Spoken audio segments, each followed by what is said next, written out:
Hello, I'm Gil Zilkha. Welcome to my channel. This video is taken from my larger video discussing the major symphonies, which is a follow-up to my previous video on the major symphonies. This one is covering the second grouping of symphonies. And if you enjoy this, I hope you'll take time to look at that larger video.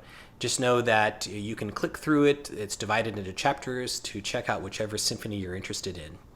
So I hope you enjoy it. Now I want to discuss a 20th century composer, a German composer, Paul Hindemith, from the early part of the 20th century.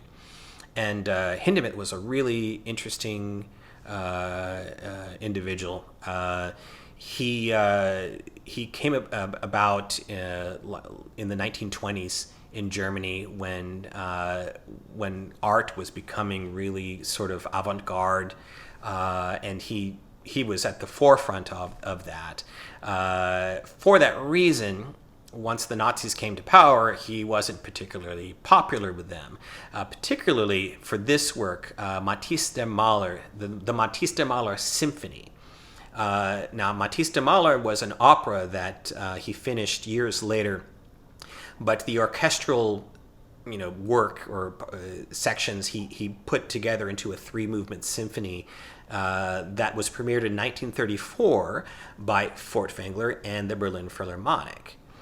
And the Nazi authorities were not happy with it at all. For one thing, Mathis der Maler, it's Mathis the painter is what it translates to.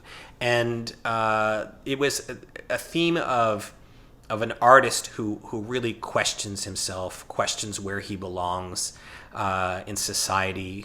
And this was a time, of course, when the Nazis just wanted people to just, follow the state, the state line. And what happened with Hindemith and Furtwängler is that Furtwängler actually resigned his post and published a letter defending Hindemith.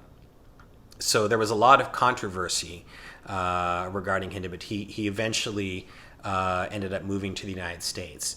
The Mathis der Maler Symphony is, so of course you can expect, it's a really modern sounding work.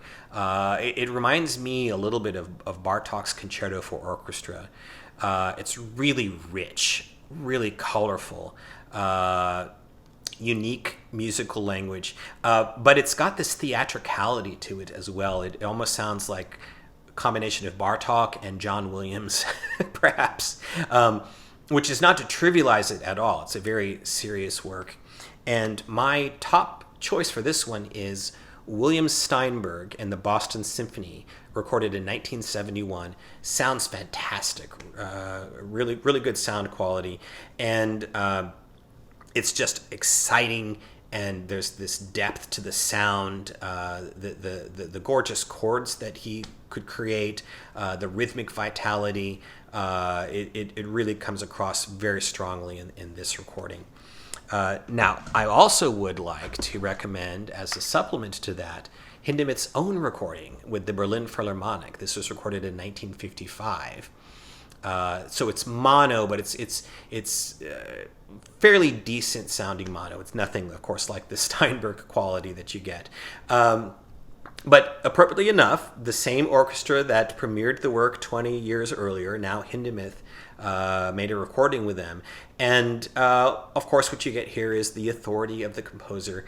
But what you hear is it doesn't have quite the visceral excitement that you get with Steinberg and Boston, but there is a vision here and a seriousness of purpose that really brings out different parts of the writing in a way that makes you appreciate the work. So that is also essential listening for Mathis der Maler.